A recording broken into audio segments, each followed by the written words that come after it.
ekigambo ky'okulondebwa okubeera nti akuuma obulabizi bw'e Luweero nange kyantutte omuzungu kyagamba by surprise kubanga mwaliwo nga mpumula era mbadde mu luwummulo lwange naye era bwe nali mu luwummula Ssabulabizi n'ampitayo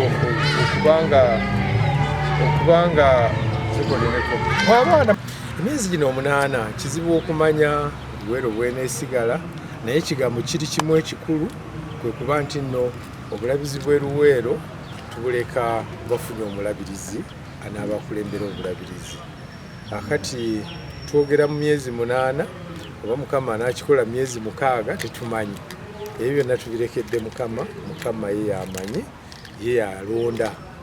kubanga Mukama alinayo omuntu gw'ayagala abeereyo naye tewali amumanyi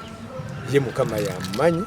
era ekyaffe kulaba nti nno obulabizi bw'e Luweero bubeeramu omulabirizi anaabeera omulabizi w'obulabirizi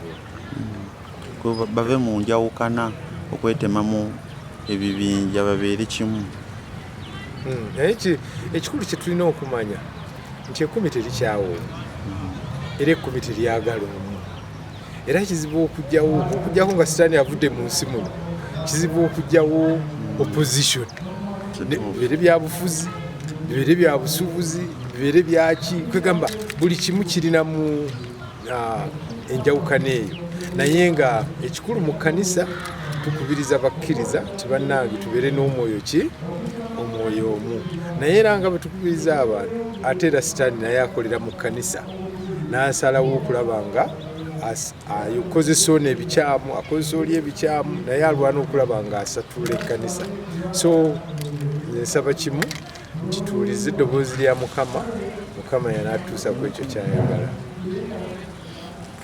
kozesa okulaba nti bannaluweero obagatta abakristaayo b'e Luweero obagatta n'ekisembayo kiki kibakusuubiramu abantu b'e Luweero